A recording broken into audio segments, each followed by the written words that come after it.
Okay.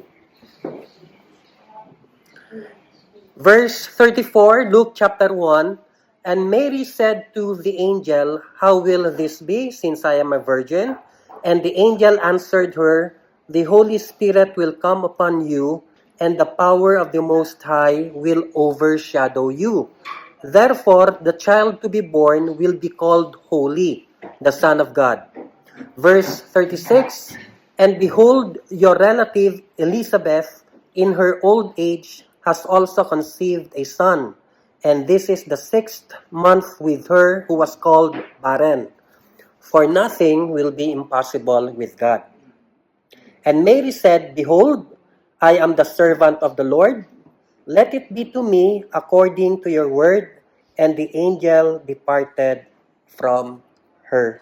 Katahom actually sa mga kamaturan nga matun-an today, there are just 4 very brief truths and lessons nga gusto ko i-share based on this incident nga natabo sa kabuhi ni Mary, nga ginbisita siya sang isa ka anghel, kag gin presentahan siya sang grabe ka wonderful nga news, no? You will be the mother of our Lord, the Savior of the world. Ang first din nga dako nga kamaturan is the mystery of the incarnation, that God became man. Now, some of you might think na, theology lang na, ng pampasakit lang na ulo, daw hindi na nga abi pamalandungan ko gina. Why is it important na we should know nga actually ang aton manluluwas was not just an ordinary person. He was actually God manifested in the flesh. Kay tungod, ang kabayaran sang aton kasalanan, hindi niya ang penalidad sang aton kasalanan, hindi niya masarangan bayran sang ordinaryo nga tawo or bisan pa sang anghel. Do you not know that the penalty for our sins is not just ordinary death, but eternal death? Kung hindi kita maluwas, gikan sa aton kasalatan, mabayad gid kita ya forever sa linaw sang kalayo. So, who can pay that? Who can pay the penalty? There is only one who can pay this eternal and infinite debt.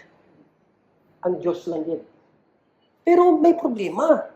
Kaya hambal sang Biblia, the wages of sin is death. Ang Diyos lang yun ang makabayad. Ang problema, how could God die? Kay God siya. Kung hindi siya mapatay, paano niya bayran? Kung hindi niya mabayran, paano kita maluwas? Kaya wala na bayran.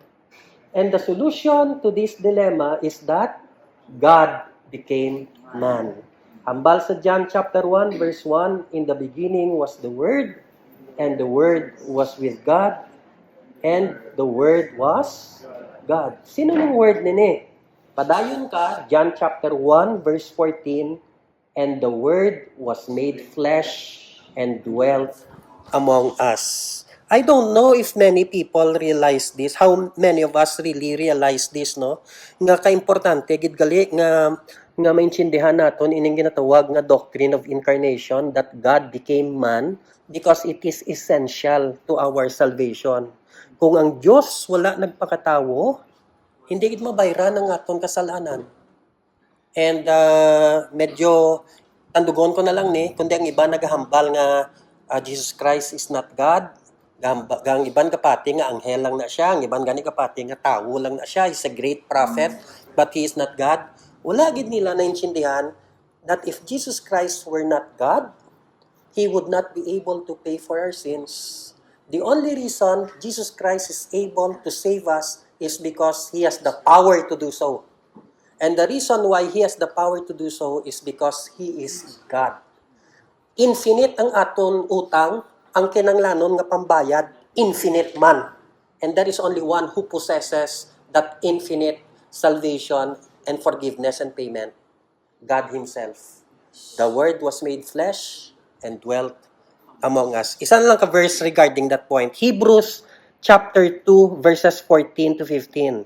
Since therefore the children share in flesh and blood, he himself likewise partook of the same things, that through death he might destroy the one who has the power of death, that is the devil, and deliver all those who through fear of death were subject to lifelong slavery. Hambal diri sa ginbasa ta nga si Jesus Christ nakita niya nga kita flesh and blood nga ang kabayaran sa aton kasalanan namatayon.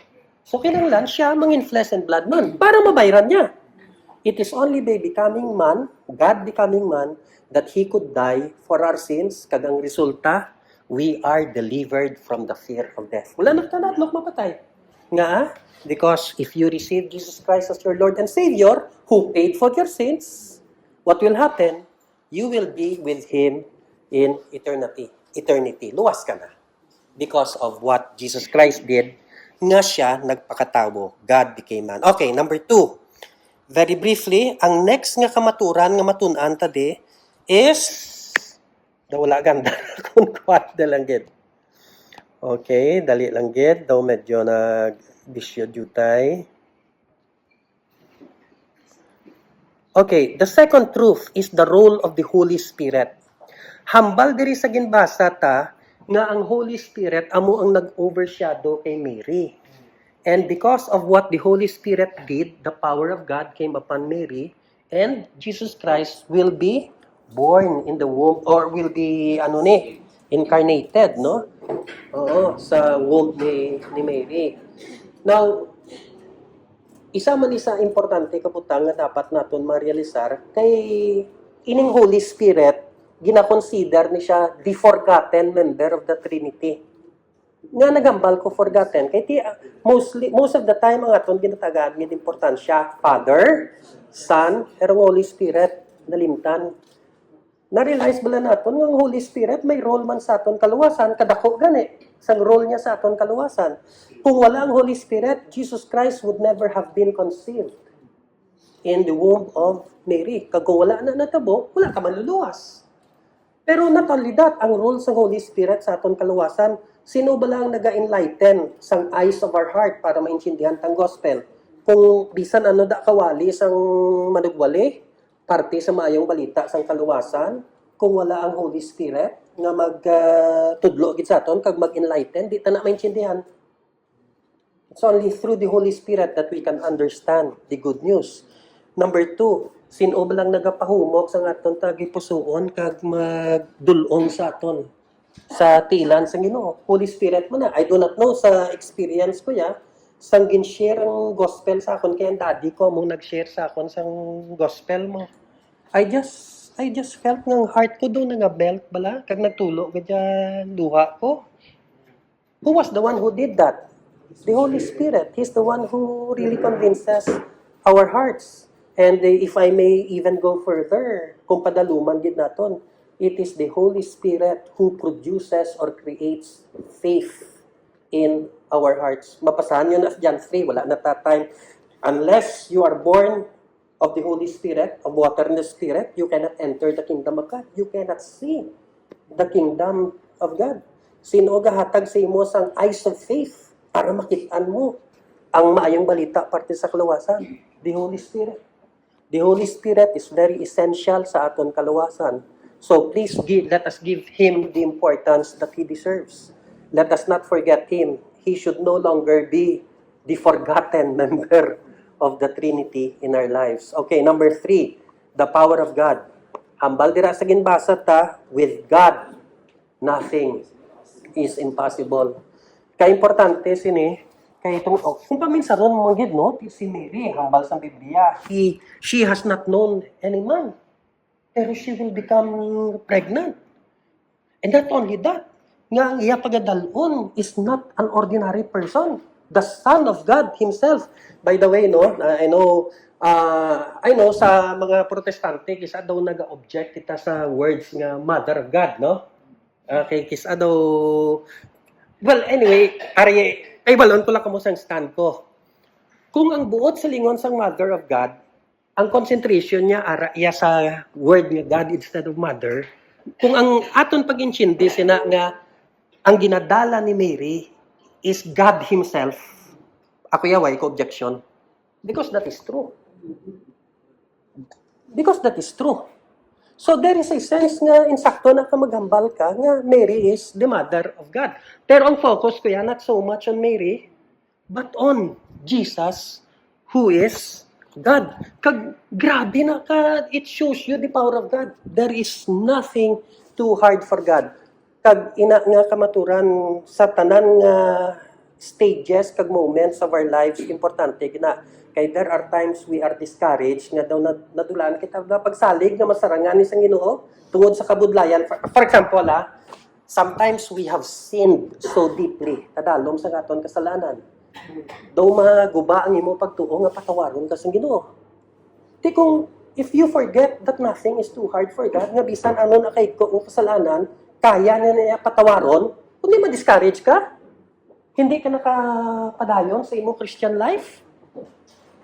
But if you believe that nothing is impossible with God, that even the most wicked sins and the blackest sins, kaya na iyang hugasan sa dugo ni Jesus Christ, kundi you will be able to rise up kag makapadayon ka. Sa mga trials mo, you should not forget nga the grace of Jesus Christ is sufficient. Bisan ano pa na siya kabugat, bisan ano pa na siya kasakit. The grace of God is sufficient. Nothing is impossible with the Lord. Kag kung may ara magid ulubrahon ang Ginoo nga gusto niya obrahon mo, nahadlo kay basin di mo masarangan. Nothing is too hard for the Lord. Hambal sa Philippians 4:13, I can do all things through Christ who strengthens me. So this is the third truth nga very important nga matun-an ta dire. And finally, the faith of Mary. Amo ni kaapat. Kanami sang hambal sang Biblia, no?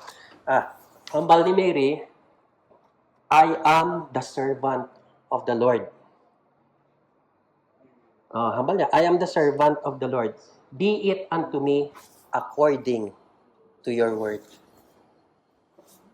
But sa lingon, si Mary, kabudlay sa namo. I mean, hindi maintindihan sa mga katawan kung anong matabo siya. Di ba? I mean, not many will believe nga the Holy Spirit came upon her. I'm sure nga kung batunon yan nga task or assignment nga ginahatag sa iya sang Ginoo, kadamo sang makwan sa iya, mamak sa iya, makriticize sa iya, ano ning natabo sa iya, nagbusong siya. O, di ba? Nang her reputation will be besmirched. Kulbaan man ni siya. Pero anong hambal niya? In spite of that, anong hambal niya? I am the servant of the Lord. Be it unto me according to your word. The faith of Mary. Wala niya na yagin ang paminsar kung ano ni kabudlay. Wala niya naging paminsar kung ano nga paghikay ang yaboy saya sa mga katawan. Ang importante saya kung anong gusto matabo sa Ginoo, sundon niya. Pero anong sikreto? Why was she willing? And here I will end. Kagkabay pa nga muning magiging takeaway ta sa hindi nga Christmas time.